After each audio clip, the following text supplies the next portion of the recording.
విశాఖలో రెండో రోజు బ్రిక్స్ యూత్ స్పోర్ట్స్ సమావేశాలు కొనసాగుతున్నాయి. అంతర్జాతీయ వాటర్ స్పోర్ట్స్ డెస్టినేషన్ గా విశాఖని తీర్చిదిద్దుతామని సీఎం చంద్రబాబు తెలిపారు. స్పోర్ట్స్ టూరిజంతో అంతర్జాతీయ పెట్టుబడులకు అవకాశం ఉందన్నారు. బ్రిక్స్ క్రీడా మంత్రుల సదస్సుకు హాజరైన ప్రముఖులతో సీఎం చంద్రబాబు గ్యాలా డిన్నర్ లో పాల్గొన్నారు. కేంద్ర మంత్రి మాండవ్య, సహాయ మంత్రి రక్షా నిఖిల్ ఖాద్సేతో పాటు ఏపీ మంత్రులు పాల్గొన్నారు. డిప్యూటీ సీఎం పవన్ కళ్యాణ్ కేరళకు వెళ్లారు. త్రిశూర్లోని ఆయుర్వేద ఆసుపత్రిలో 20 రోజుల పాటు థెరపీ తీసుకోబోతున్నారు. ఇటీవల ముంబైలో కుడి భుజానికి ఆపరేషన్ చేయించుకున్న పవన్ కోలుకునేందుకు ఆయుర్వేద చికిత్స తీసుకుంటున్నారు. సీఎం రేవంత్ రెడ్డి విదేశీ పర్యటన నేటితో ముగియనుంది. అమెరికా పర్యటనకు కేంద్రం అనుమతి ఇవ్వకపోవడంతో బ్రిటన్ నుంచే తిరుగు ప్రయాణం చేపట్టారు. ఇవాళ హైదరాబాద్ కు చేరుకోనున్నారు. సీఎం రేవంత్ విదేశీ పర్యటనకు అనుమతి నిరాకరణపై కాంగ్రెస్ అధ్యక్షుడు ఖర్గే ఆగ్రహం వ్యక్తం చేశారు. రాజకీయ కారణాలతోనే అనుమతి రద్దు చేశారంటూ ఆరోపించారు. పెట్టుబడుల కోసం సీఎం పర్యటన చేపట్టారని, సీఎంల విదేశీ పర్యటనలను అడ్డుకోవడం సరికాదని అన్నారు. జగన్ రాజకీయ అవగాహన లేకుండా మాట్లాడుతున్నారని ఎమ్మెల్సీ వర్ల రామయ్య విమర్శించారు. గ్రూప్ 1 అక్రమార్కుల బండారం త్వరలో బయటపడుతుందన్నారు. మెగా డిఎస్సీపై వైసీపీ అపోహలు సృష్టిస్తోందని ఆరోపిస్తూ లోకేష్ తో ఓపెన్ డిబేట్ కు జగన్ రావాలని సవాల్ చేశారు. నూకరాజు ఆత్మహత్య కేసులో నిందితుడు సాతికని మీరట్ కోర్టులో పోలీసులు హాజరుపరిచారు. ట్రాన్సిట్ వారెంట్పై రేపు కాకినాడకు తీసుకొస్తున్నారు. అనంతరం సర్పవరం పోలీసులు మ్యాజిస్ట్రేట్ ఎదుట హాజరుపరచనున్నారు. కాంగ్రెస్ క్రమశిక్షణ కమిటీకి కొండా సురేఖ మరో లేఖ రాశారు. తనను, తన కుటుంబాన్ని టార్గెట్ చేస్తున్నారని ఆరోపించారు. తనపై మూకుమ్మడి దాడులు జరుగుతున్నాయని, కమిటీ నిర్ణయాన్ని ప్రభావితం చేసే ప్రయత్నాలు జరుగుతున్నాయని పేర్కొన్నారు. నోటీసును ఉపసంహరించుకోవాలని కోరారు. రేపల్లెలో మంత్రి అనగాని సత్యప్రసాద్ 1,12,00,000 రూపాయల విలువైన సీఎంఆర్ఎఫ్ చెక్కుల్ని 76 మంది లబ్ధిదారులకు అందజేశారు. ఇప్పటిదాకా 2,000 మందికి 18 కోట్ల సాయం అందించామని తెలిపారు. పేదల ఆరోగ్యమే కూటమి ప్రభుత్వ ధ్యేయమన్నారు. కాకినాడ జీజీహెచ్ లో పోక్సో కేసు రిమాండ్ ఖైదీ భానుప్రకాష్ పరారయ్యాడు. వైద్య పరీక్షల కోసం ఆసుపత్రికి తీసుకురాగా పోలీసుల కళ్లు గప్పి తప్పించుకున్నాడు. దీంతో పోలీసులు అతడి కోసం గాలింపు చేపట్టారు. కాకినాడ ఎస్కే నర్సింగ్ హాస్టల్లో ఆంధ్ర, మణిపూర్ విద్యార్థుల మధ్య ఘర్షణ జరిగింది. సెల్ ఫోన్ల చోరీ అంశంపై గొడవ జరిగినట్లు సమాచారం. అధికారులు జోక్యం చేసుకుని పరిస్థితిని చక్కదిద్దారు. ఈశాన్య రాష్ట్రాల విద్యార్థులను మరో హాస్టల్కు తరలించారు. హైదరాబాద్ మల్లారెడ్డి యూనివర్సిటీలో టాక్సిక్ ప్రీ రిలీజ్ ఈవెంట్ లో ప్రమాదం జరిగింది. ఫ్లడ్ లైట్ స్తంభం మీద పడి ఇద్దరికి గాయాలయ్యాయి. హీరో యష్ మాట్లాడుతున్న సమయంలో విద్యార్థులు ముందుకు దూసుకురావడంతో ఈ ఘటన జరిగింది. చందానగర్ పోలీస్ స్టేషన్లో లంచం తీసుకుంటూ ఎస్ఐ, కానిస్టేబుల్ ఏసీబీకి చిక్కారు. కేసు దర్యాప్తులో అనుకూలంగా వ్యవహరిస్తానంటూ ఎస్ఐ బాలరాజు 75,000 లంచం డిమాండ్ చేసినట్లు ఏసీబీ తెలిపింది. లంచం తీసుకుంటుండగా రెడ్ హ్యాండెడ్గా పట్టుకున్నారు ఎస్ఐని, కానిస్టేబుల్ని. గచ్చిబౌలి అంజయ్ నగర్ లో 7 అంతస్తుల భవనం కూలింది. పక్కనే ఉన్న జయదర్శిని అపార్ట్మెంట్ కూడా పక్కకు ఒరిగింది. 5 ఫ్లాట్లు దెబ్బతిండంతో నివాసితులను అధికారులు ఖాళీ చేయించారు. శిథిలాల కింద ఎవరైనా ఉన్నారా అని రెస్క్యూ బృందాలు గాలిస్తున్నాయి. గచ్చిబౌలి బిల్డింగ్ కూలిన ఘటనపై బీజేపీ ఎమ్మెల్యే రాజాసింగ్ ఆగ్రహం వ్యక్తం చేశారు. 50 గజాల్లో అక్రమ నిర్మాణమే ప్రమాదానికి గల కారణమని ఆరోపించారు. ఘటనపై ఉన్నత స్థాయి విచారణ జరిపి అధికారుల నిర్లక్ష్యంపై చర్యలు తీసుకోవాలంటూ డిమాండ్ చేశారు. హైదరాబాద్ లో 20 డార్క్ స్టోర్లపై టీజీ సేఫ్ ఎన్ఫోర్స్మెంట్ ఆకస్మిక తనిఖీలు నిర్వహించింది. బిగ్ బాస్కెట్, బ్లింకిట్, జెప్టో స్టోర్లలో పరిశుభ్రత, నిల్వ నిర్వహణలో లోపాలను గుర్తించారు. గడువు మూసిన ఆహార పదార్థాలను స్వాధీనం చేసుకుని నోటీసులు జారీ చేశారు. రాజమహేంద్రవరంలో మెగాస్టార్ చిరంజీవి 71వ జన్మదిన వేడుకలు ఘనంగా జరిగాయి. మంత్రి కందుల దుర్గేష్ కేక్ కట్ చేశారు. చిరంజీవి అభిమానాన్ని సేవగా మలిచి రక్తదానంతో ఎంతో మంది ప్రాణాలు కాపాడుతున్నారని మంత్రి కొనియాడారు అభిమానుల్ని. యాదాద్రి శ్రీ లక్ష్మీ నరసింహస్వామి ఆలయంలో పవిత్రోత్సవాలు కొనసాగుతున్నాయి. ఈ నెల 24 వరకు ఉత్సవాలు జరగనున్నాయి. పవిత్రోత్సవాల సందర్భంగా 2 రోజుల పాటు నిత్య కళ్యాణం, సుదర్శన హోమాన్ని అధికారులు రద్దు చేశారు.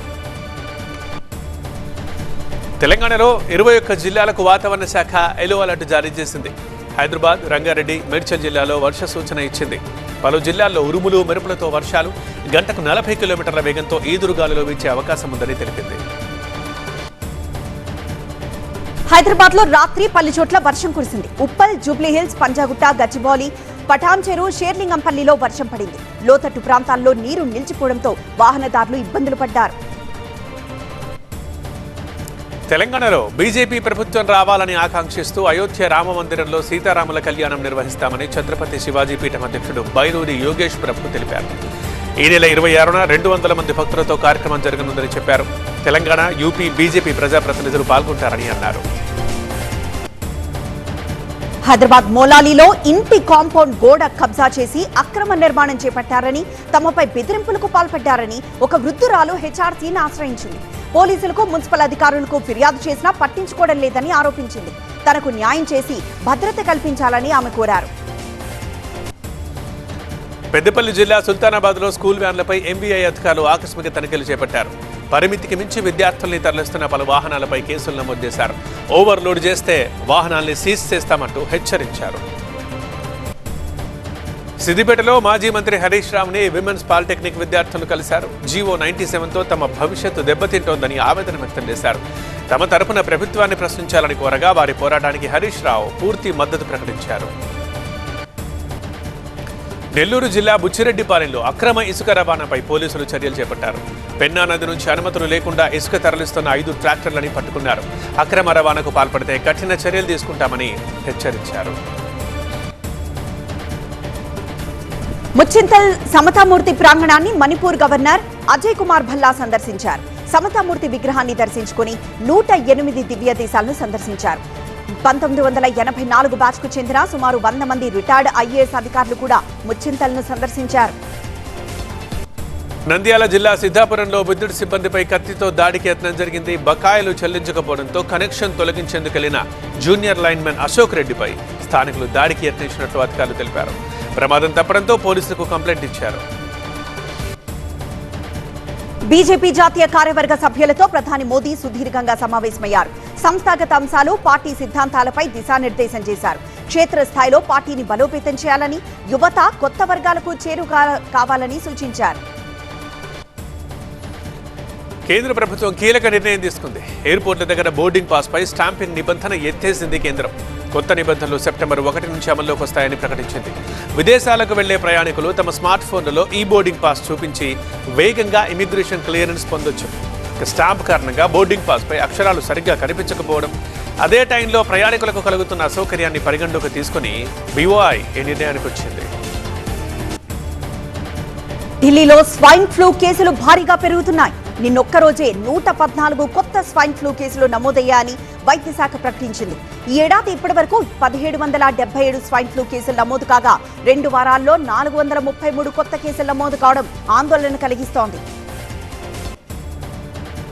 ప్రధాని మోదీ ప్రజా జీవితంలోకి వచ్చి 25 సంవత్సరాలు అవుతున్న సందర్భంగా దేశవ్యాప్తంగా నెల రోజుల పాటు సేవా కార్యక్రమాలు నిర్వహించాలని బీజేపీ నిర్ణయించింది.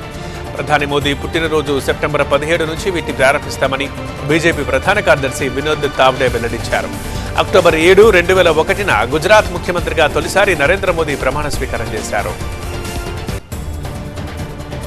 డయాగ్నోస్టిక్ సెంటర్స్ అనేవి ఆరోగ్య సంరక్షణల మొదటి దశ రక్షణ అని రక్షణ మంత్రి రాజ్నాథ్ సింగ్ అన్నారు.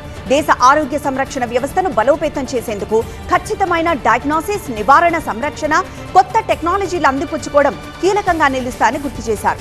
సైన్యంలో ఉన్న మెడికల్ సర్వీస్ ని కూడా నిరంతరం అప్గ్రేడ్ చేస్తున్నామని రాజ్నాథ్ సింగ్ అన్నారు. బెంగాల్లో అత్యంత కీలకమైన సిలిగుడి కారిడార్పై హోంమంత్రి అమిత్ షా కీలక సమావేశం నిర్వహించారు. బెంగాల్ సీఎం సువేందు అధికారి సహా ఎంపీలు ఇందులో పాల్గొన్నారు. గూర్ఖా సమాజం నుంచి కూడా ప్రముఖులు హాజరయ్యారు. గూర్ఖాల సమస్య పరిష్కరించేందుకు మధ్యవర్తి పంకజ్ సింగ్ నేతృత్వంలో కమిటీ ఏర్పాటు చేస్తామని అమిత్ షా తెలిపారని గూర్ఖా నాయకులు వెల్లడించారు. చక్కెర ఉత్పత్తి 9 నెలల కనిష్ట స్థాయికి పడిపోవడం ఎక్కడి స్వావలంబన అని కాంగ్రెస్ అధ్యక్షుడు మల్లికార్జున ఖర్గే ప్రభుత్వాన్ని ప్రశ్నించారు. 3 నెలల్లో చక్కెర ధర 40% పెరిగిందని ఎక్స్ వేదికగా తెలిపారు. చక్కెరకు సంబంధించి ప్రభుత్వానికి ఖర్గే 3 ప్రశ్నలు సంధించారు.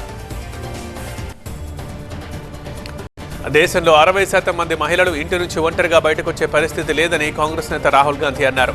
పెళ్లి లేదా ఇంట్లో పనుల కోసం దాదాపు 45% మహిళలు చదువులు మానేస్తున్నారని అన్నారు.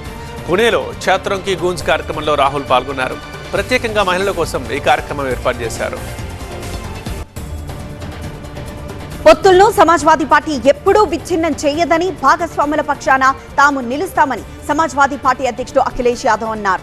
పొత్తును సొంత ప్రయోజనం కోసం ఉపయోగించడమే సమాజ్వాదీ పార్టీకి తెలుసన్న బీఎస్పీ అధ్యక్షురాలు మాయావతి వ్యాఖ్యలపై అఖిలేష్ స్పందించారు.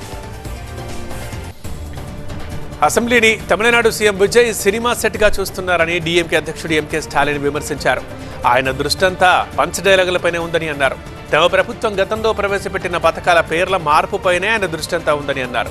తాము ఒక్క ఎన్నికలోనే ఓడిపోయామని, శాశ్వత ఓటమి కాదని అన్నారు స్టాలిన్.